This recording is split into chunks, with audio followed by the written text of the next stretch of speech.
நல்லோர் பலர் நிறைந்த இந்த அவையினை பணிவுடன் வணங்குகிறேன். இந்த அவை எனக்கு உரியதானது அன்று எனக்கு என்று எனக்கு நன்றாக ஏனென்றால் இங்கு அமர்ந்திருப்பவர்கள் அனைவரும் என்னை போன்றவர்கள் வரலாறை வாசிக்க மட்டுமே செய்வார்கள். இங்குள்ளவர்கள் அதை சுவாசிப்பவர்களை போல தெரிகிறது. எனவே வாசிப்பவன் சுவாசிப்பவர்கள் மத்தியிலே எதை கூறிவிட முடியும் என்றாலும் இந்த நண்பர்களின் அன்பு ஆணைக்கு இணங்க இந்த மேடைதான் என்பதிலே மிகுந்த பெருமை அடைகிறேன். ஒரு புத்தக வெளியீட்டு விழாவிலே என்னை வாழ்த்துறை வழங்க அழைத்தது என் மீது அவர்கள் கொண்ட ஒரு அன்புதானே காரணமே தவிர ஒரு பெரிய வரலாற்று ஆய்வாளர் அல்ல என்பது அவர்களுக்கும் தெரியும், எனக்கும் தெரியும். இருப்பினும் வரலாற்றோடு எனக்குள்ள ஒரு சிறு பரிச்சயத்தை நான் இங்கு எனக்கு தெரிந்த வகையிலே கூற கடமைப்பட்டுள்ளேன். இந்த விழாவிலே அறிமுக உரை நிகழ்த்தி அமர்ந்திருக்கின்ற கொடுத்தும் புல வேண்டிய நட்புக்குரிய, அதாவது கோகுல் சேஷாத்திரி தனது அறிமுக உரையிலே குறிப்பிட்டதை போல கொடுத்தும் புல வேண்டிய அன்புக்குரிய நண்பர் சீதாராமன் அவர்களே, வரலாற்றை வாசிப்பதை மட்டுமே தெரிந்த எங்களுக்கு சுவாசிப்பதற்கும் அதோடு வாழ்வதற்கும் தனது நாடு நரம்புகளிலே ரத்த நாடுகள் அதனை ஊட்டுவதற்கும் ஒருவர் உண்டு என்று இந்த மேடையில் மட்டுமே எனக்கு அறிமுகமான மரியாதைக்குரிய முனைவர் இரா கலைக்கவன் அவர்களே, 5 ஆண்டுகளுக்கு ஒருவரை மாறிக்கொண்டிருக்கின்ற அரசுகள் இருக்கின்ற நாட்டிலே மாறா அரசாக இருக்கின்ற அவரது சர்வ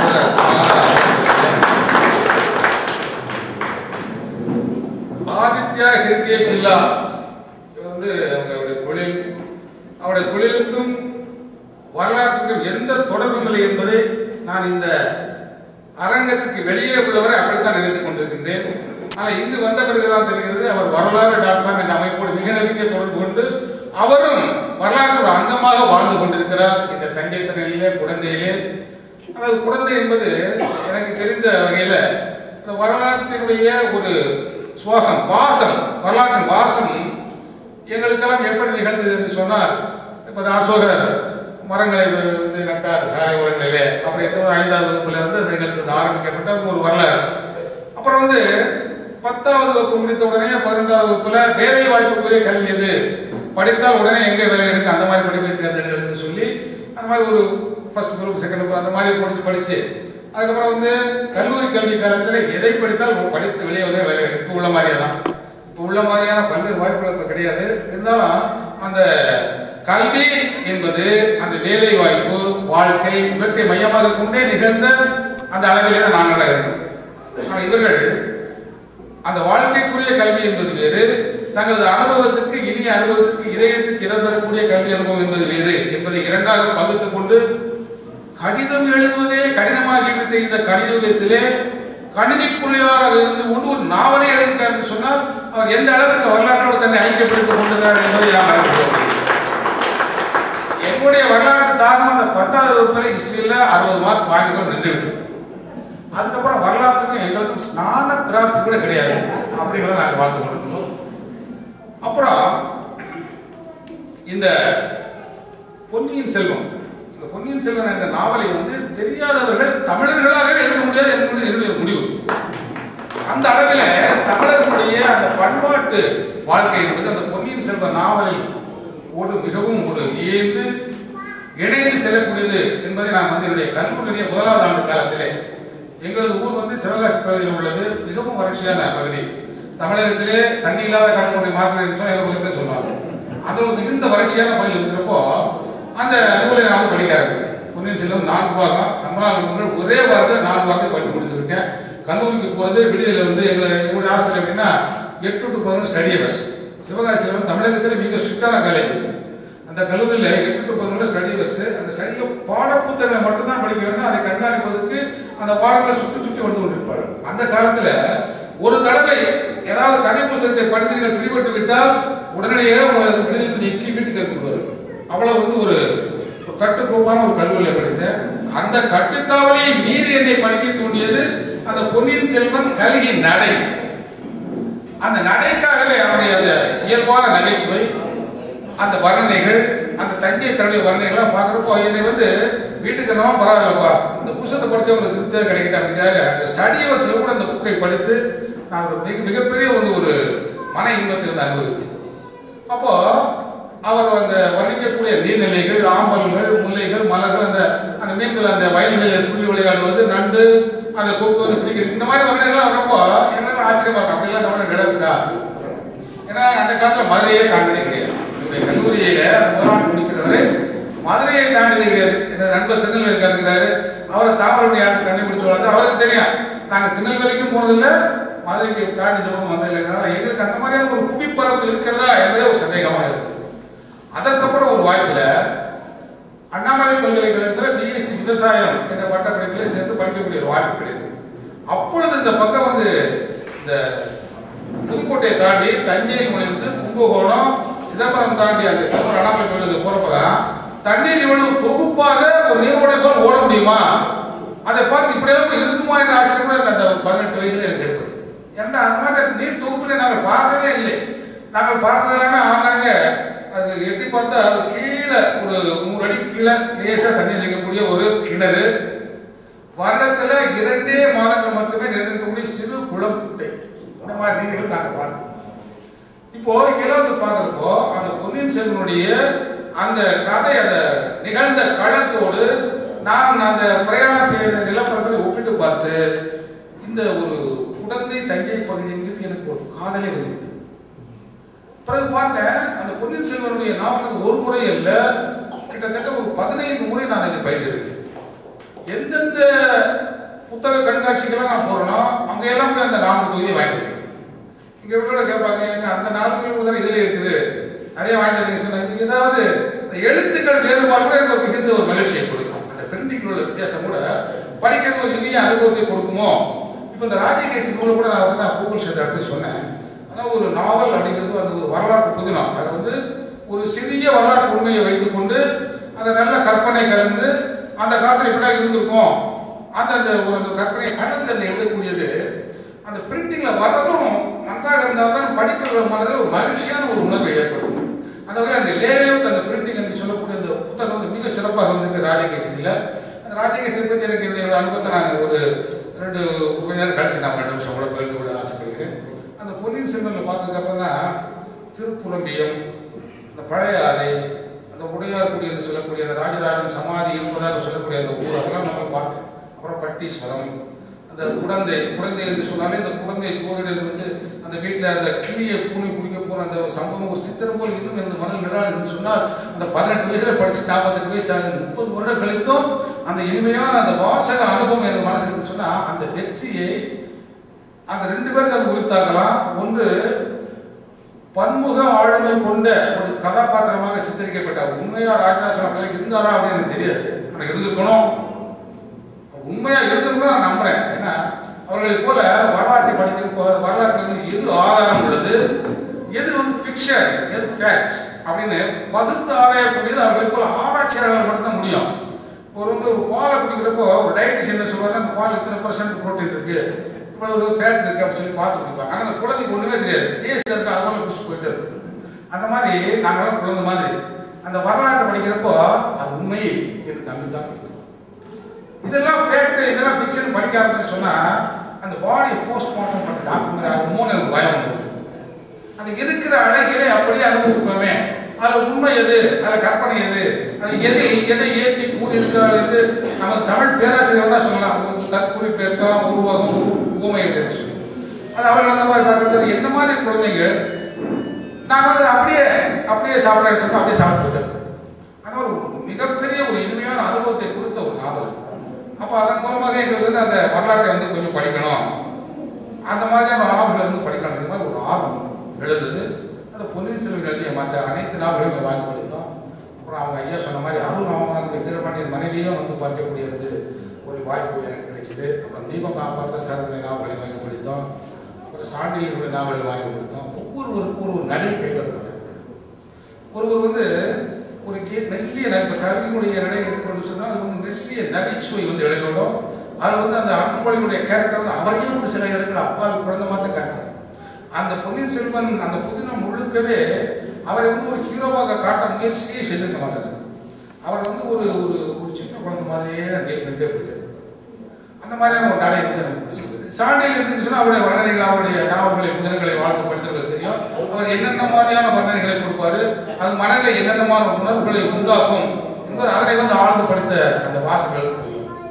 அதே போல் நமது நண்பர் கோகுல் சேஷாத்ரி அவர்கள் அந்த ராஜகேசரி என்ற நூலை எனக்கு கொடுத்த பொழுது எனக்கு வந்து உண்மையிலேயே அது நன்றாகத்தான் எழுதப்பட்டிருக்கும் என்று நான் உண்மையாக நம்பித்தான் அந்த நாவலை நான் புதினத்தை நான் வந்து படிக்க துவங்கினேன். ஏனென்று சொன்னால் அந்த நாவல் வந்து நன்றாக இருக்கும், அதை எழுதிய நல்லா இருக்கும் சொல்லி எனக்கு ரெக்கமெண்ட் பண்ணி கொடுத்தது வந்து சீதாராமன்.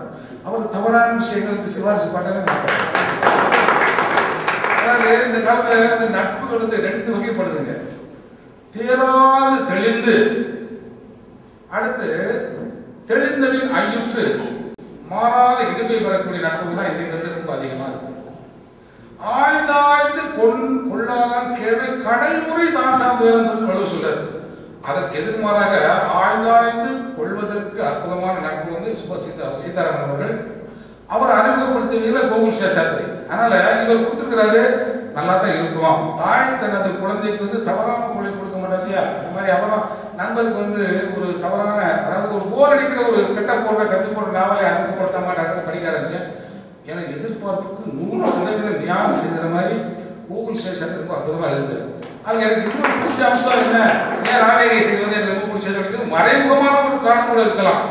அடிப்படையில் நான் வந்து ஒரு காவல்துறை அதிகாரி, ஒரு மாவட்ட அளவிலான ஒரு போலீஸ் ஆஃபீஸர். நான் வந்து பார்க்குறப்பெல்லாம் வந்து எனக்கு காலையில் எழுதிச்சோன்னே என்ன ஃபோன் வரும். இப்போ சீதாராமனுக்கு வந்தா எங்க வாங்க இந்த இடத்துல வீடு பார்க்க வந்திருக்காங்க, ஒரு 10 லட்சம் கொடுத்துருக்காங்க, அந்த அட்வான்ஸ் வாங்கிங்க அப்படின்னு சொன்னாங்க. கோகுல் சேஷாத்ரிக்கா கம்ப்யூட்டர் இன்ஜினியர் இல்லையா, அவங்க ஏதாவது நல்ல நல்ல செய்திகளாக வரலாம். எங்களுக்கு பிள்ளைங்க என்ன செய்தி வரும், ஏன் நேற்று நைட்டு 11 மணிக்கு அவனா கலந்துட்டு போட்டா போல மாலையில் எடுத்து பாருங்க. இல்லை எங்கள் போலீஸ் ஆஃபீஸர் அந்த மாதிரி செய்திகள் தான் வரும், அப்படிதான் வரணும். அப்படி வந்தால் தான் நல்ல போலீஸ் ஆஃபீஸர். நாங்கள் என்ன பண்ணுறோம், அந்த இடத்துக்கு போகிறோம். அங்கே போகிறப்ப வந்து முதல்ல வந்து இந்த ப்ரிசர்வேஷன் ஆஃப் சீன் கிரைம் அப்படிம்பாங்க. கிரைம்ஸ், அந்த கிரைம் சீனை வந்து ப்ரிசர்வ் பண்ணணும், வேற யாரும் உள்ள நுழைஞ்சு அதோட ஆதாரங்களை வந்து அழிச்சிடக்கூடாது அப்படின்னு சொல்லுவாங்க. அந்த மாதிரி அந்த இடத்துக்கு போனேன், நம்ம வேற எவ்வளோ போனாங்க, யாரும் போல அப்படிமா அப்படி சொல்லுவாங்க கேட்டு. உள்ள போய் பார்த்தீங்கன்னா அவங்க அண்ணன் தம்பி எல்லாம் போய் இருக்கிற கலைச்சி போட்டு உடனே கொண்டு பண்ணி வச்சிருப்பான். அங்கே போய் பார்த்தா கிட்டத்தட்ட ஒரு 30 ஃபிங்கர் பிரிண்ட் கிடைக்கும். 30 கிடைச்சிருப்பா, எப்படியாவது ஆளை பிடிச்சிடலாம் அப்படின்னு போனா அந்த 30 பிரிண்ட் ஆன அண்ணன் தம்பி சொந்தக்கார தாத்தா பாட்டு எடுத்துக்கிறாங்க. ஏன்னா எல்லாம் பூரா நோண்டி எடுத்து வச்சுக்கிறாங்க. அந்த மாதிரி எங்களுக்கு வந்து அந்த மாதிரி கிரைம்ஸ் அனலைஸ் பண்ணது, இந்த குற்றம் எப்படி நடந்திருக்கும், இது எப்படி நம்ம கண்டுபிடிக்கலாம், இது எப்படி ஒரு லீட் எடுக்கலாம் அப்படிங்கிறது ஒரு இயல்பான ஒரு ஆர்வம் வந்து காவல்துறை அதிகாரிகளுக்கு எங்களுக்கு உண்டு. அந்த அடிப்படை அதை பார்க்குறப்போ அவருடைய அந்த ராஜகேசரி என்ற புதினமே ஒரு குரல் தான் தொடங்கும். அப்போ இயல்பாகவே நமக்கு வந்து என்ன வந்தது, ஒரு அட்டாச்மெண்ட். நல்லா ஆரம்பிச்சிருக்காரு அந்த கதையா, நமக்கு காலையில் பொழுது எப்படி விடியுதோ அதே மாதிரி அவருக்கு புதினத்தை தொடங்கியிருக்கிறாரு. அப்படி இயல்பான ஒரு ஆர்வத்துக்கு தான் நம்ம உள்ள நுழைஞ்சோம். போனால் கிட்டத்தட்ட ஒரு போலீஸ் ஆஃபீஸர் எப்படி அதை டீல் பண்ணுவோம் அதே மாதிரி இருக்குது. அது வந்து அந்த ராஜகேசரி அப்படிங்கிற நாவலில் வந்த புதினத்தில் வந்து எனக்கு வந்து ஈடுபாடு ஏற்படுறதுக்கு ஒரு முக்கியமான ஒரு காரணம். அப்படியே உள்ளே போயிட்டு வந்தா அந்த கதை மொத்தமே ஒரு வரலாற்று புதினம். அது பொன்னியின் செல்வன் சொன்னா மறைமுகமா பொன்னியின் செல்வன்ல அந்த அருண்மொழி என்கின்ற ராஜராஜனை ஒரு மிகப்பெரிய ஆழமாக காட்ட எல்லா முயற்சியும் வந்து அந்த கல்கி எடுத்திருப்பார். அவர் வந்து தனக்கு வர வேண்டிய அரசு, அதாவது தனக்கு வர வேண்டிய அரசுன்னா நியாயப்படி வர வேண்டிய அரசு கிடையாது, ஆனால் மக்கள் அனைவரும் இவர் தான் அடுத்த மன்னராக வர வேண்டும் என்று நினைக்கக்கூடிய ஒரு காலகட்டத்தில் அதை மறுதளித்து ஈன்ற பொழுதும் கருதுக்கும் தன் மகனை சமபூமி என கேட்டதாக சொல்வார்களே, அந்த மாதிரி மன்னன் என்பதை விட துறவி என்பதை கேட்பது எனது தந்தை அதிக சந்தோஷப்படுவார் சொல்லி அந்த மிகப்பெரிய அரச பதவியை துறந்த ஒரு வாழ்வையை காட்டுவார். அதன் மூலமாக தனது தந்தை கொண்டு மிகப்பெரிய பேச்சினையும் ஒரு மகிழ்ச்சியாக கொடுப்பார். அதுக்கப்புறம் தனது தாய்க்கு இணையாக தன்னை வளர்த்த தமக்கிக்க உண்மையான தம்பியாக வாழ்ந்து காட்டியிருப்பார். அப்ப அந்த தம்பி அப்படிங்கிற பாத்திரத்தை மிகுந்த அளவோடு செய்திருப்பார். அப்புறம் ஒரு மகன், அதாவது தன்னை மிஞ்சிய ஒரு மகனை வந்து பெற்று அவரை வளர்த்து அவருக்கு வந்து தான் உயிரோடு இருக்கிறப்பவே வாய்ப்பு கொடுக்கிறார். உயிரோடு இருக்கிறப்பவே தனது பிள்ளைகளுக்கு வாய்ப்பு கொடுக்குறது காலக்கரை உண்டு. அந்த மாதிரியான ஒரு வாய்ப்பு தனது பிள்ளைக்கு கொடுத்து அவனை வந்து வளர்த்துவதற்கு இப்போ தனது ஒரு மகனுக்கு தந்தை அந்த ஆக்கக்கூடிய அந்த ஒரு கடமையை வந்து செழுமையாக செய்து ஒரு தந்தையாக ஒரு காட்சி அளிச்சிருப்பாரு. அப்புறம் மிகப்பெரிய ராஜதந்திரி, ஏன்னா ஒரு சாதாரணமான ஒரு சிற்றரசாக இருந்தது ஆதித்த கரிகால காலத்துல, ராஜாதித்த காலம் மிகச்சிறிய அரசு தான். இவருடைய காலத்துல தான் அது வந்து தமிழ்நாட்டுடைய எல்லை பிறமொழி பேசக்கூடிய பிரதேசங்களை வந்து தொடர்புடைய ராஜராஜோடைய காலத்துல தான். அந்த மாதிரி போல ஒரு மிகப்பெரிய போர் வீரனாக மட்டும் அல்லாமல் மிகப்பெரிய ஒரு போர் வியூகம் வகுப்பவராக இருந்திருக்கிறார். தளபதியாகவும் இருந்திருக்கிறார், வீரனாகவும் இருந்திருக்கிறார். முன்னாடி இப்ப மாதிரி எல்லாம் வந்து தலைவர்கள் தொண்டர்களை வந்து முன்னாடி போருக்கு தலைப்பட்டு பின்னாடி இருக்கிறது. அப்படி ஒன்றும் பெரிய போர் கிடையாது. காலையில் பிடிச்ச சாசனம் விட்டுருவோம். இந்த போருக்கே தலைவர் வந்து பின்னாடி தான் நிற்கிறான், முன்னாடி போக மாட்டேங்கிறான். அந்த காலத்துல எதைகின்ற இடிக்கு நெஞ்சை காட்டு கொண்டு முன்னாடி போறவன் தான் வீரன். தலைவன் தளபதி, அவனுக்கு தான் தொண்டர்கள் வந்து பார்த்தாங்க, வீரர்கள் வந்து கீழ்படிவான். அந்த மாதிரி காலகட்டத்தில் அவர் முன்னணியில் நின்று பல படைகளை நடத்தி சென்று பல வெற்றிகளை கொடுத்திருக்கிறார் சொன்னால் அவர் மிகப்பெரிய வீரனாக மட்டும் இல்லாமல் ஒரு பெரிய ஒரு ராஜதந்திரியாக ஒரு போர் வியூஜாக இருந்திருக்கிறார். அனைத்திற்கும் மேலாக இந்த அவர் வாழ்ந்து அவர் அரசோற்றிய அந்த அரண்மனைகள்லாம் இல்லை. அந்த பழையாறையில் ஒரு அரண்மனை இருந்தது அப்படின்னு சொல்றாங்க. அந்த அரண்மனை சுவடுகள் கூட காண கிடைக்கிறதா என்பதை அவர்களை போன்ற ஆராய்ச்சியாளர் தான் சொல்ல வேண்டும். நான் அந்த பக்கம் பார்த்து அப்படி ஒன்றும் மாலை கூட ஒன்றும் தெரியல. அப்புறம் வந்து இவர் பெரிய மன்னர் வாழ்ந்தது அவர் எந்த இடத்துல புதுச்சாங்க அப்படிங்கிறது ஒரு டிஸ்பியூட்டபிள் ஒரு திங்கா இருக்குது. இந்த இடத்துல புதுச்சாங்க அப்படின்னு பார்த்தா ஒரு சிவலிங்கம் சாய்ந்த நிலையில் இருக்குது. அங்கே ஒருத்தர் மணி அடிச்சுக்கிட்டு இதாங்க வந்து ராஜராஜன் புதுச்சாங்கன்னு சொல்றாரு. அது எந்த ஆதாரம் இருக்குது அப்படிங்கிறது அவர்களுக்கு ஒரு வரலாறு. நாங்கள் அப்படி கிடையாது, கேள்வி கேட்காம நம்பிடுவோம். அதை போயிட்டு அது என்ன ஆதாரம் புதுச்சாரா அதெல்லாம் கேட்கறது கிடையாது. எங்களுக்கு அதை கேட்கறது நல்லா இருக்கும். அப்படியே ராஜராஜன் புதைக்கப்பட்ட ஒரு இடம் இருக்காரு. அப்படியே ஒரு பெரிய ஒரு ஆர்வத்தோட ஒரு பெரிய ஒரு எதிர்பார்ப்போட அதை போய் நாங்கள் பார்த்துருக்கோம்.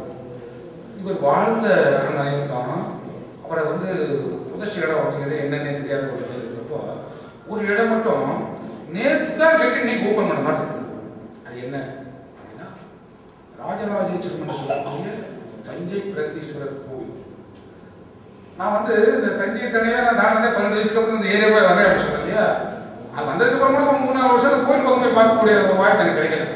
அப்படியே பஸ்ஸில் போகிற சின்ன கோபுரமா தெரியும். சின்ன கோபுரம் இது எப்படி பெரிய கோயில் சொல்றாங்க. பஸ்ஸில் போகிறோம் அப்படி தெரிஞ்சது. அதுக்கப்புறம் ஒரு தடவை அந்த கோயிலுக்குள்ள வந்து நம்ம நுழையக்கூடிய வாய்ப்பு எடுத்து பார்க்குறப்போ அந்த முதல் தோரண வாயில பார்க்குறப்பே தெரிஞ்சு போச்சுங்க. இது வந்து மனிதன் கட்டிய கோவில் அல்ல, இறைவனுடைய ஆணைக்கிணங்க இறைவன் தன்னுடைய இருப்பை வந்து இந்த உலக மக்களுக்கு உணர்த்துவதற்காக தன்னுடைய அம்சமாக ஒருத்தனை முன்னிறுத்தி அவன் அந்த விஷயத்தை தான் மட்டும் செய்யல வந்து ஒரு போரிடுவது வெற்றி பெறுவது அப்படிங்கிறது வந்து நிலையற்றது. அவனை வந்து துங்கபத்திலிருந்து கன்னியாகுமரிக்கு ஆண்டான்னு சொன்னா அந்த மாதிரியான ஒரு ராஜ்யம் இப்ப கிடையாது. ஆனால் அவரை எத்தனையோ லட்சக்கணக்கான மக்களை ஈடுபடுத்தி எந்த மாதிரி பணியில் ஈடுபடுத்துறாரு. போர்ல ஈடுபடுத்தா குடும்பம் தான் அது கெட்டு போகும். சித்தனை கொண்டாடி வந்து நிறைவேறுவாங்க, குழந்தைகள் அனாதைகள், அந்த மாதிரியான ஒரு விஷயங்களா அதுல வந்து தீய விஷயங்கள் தான் போர்ல எப்பவுமே இருக்கும். அது வெற்றி பெற்றவர் வந்து பெரிய மன்னராக போற்றப்படுவாரே தவிர அந்த பாதிக்கப்பட்டவர்கள் தான் போரினுடைய அந்த பாதிப்பு வந்து தெரியும் அவங்களுக்கு. ஆனால் இந்த கோவில் என்கின்ற அந்த அறப்பணி, அந்த புனித பணியில லட்சக்கணக்கான மக்களை ஈடுபடுத்தி தானும் இறைவனுக்கு ஒரு கருவியாக இருந்து அந்த இறைவனுக்கு வந்து பின்னுயர ஒரு ஆலயத்தை எழுப்பதன் மூலமாக அவர் இந்த வரலாற்றில் அழியா புகழ்ந்திருக்கிறார். அவருக்கு வந்து எது சிறப்பு என்று கேட்டால் மாபெரும் வெற்றிகளை பெற்றதையோ, தனது மகனை உருவாக்கியதையோ, தனது தந்தைக்கு நல்ல தனியாக, தனது நாட்டு மக்களுக்கு வந்து சிறந்த நிர்வாகியாக இருந்த ஏற்றுக்க மாட்டேன். இறைவனுடைய இருப்பு இவன் மூலமாக தான் உணரப்பட வேண்டும் இந்த தென்தமிழகத்திலே அப்படின்னு ஆலயத்தை எடுப்பதுதான் அவருடைய வாழ்வை வந்து மிக சிறந்த பணியாக என்ன பொறுத்தவர்களுடைய கருத்து.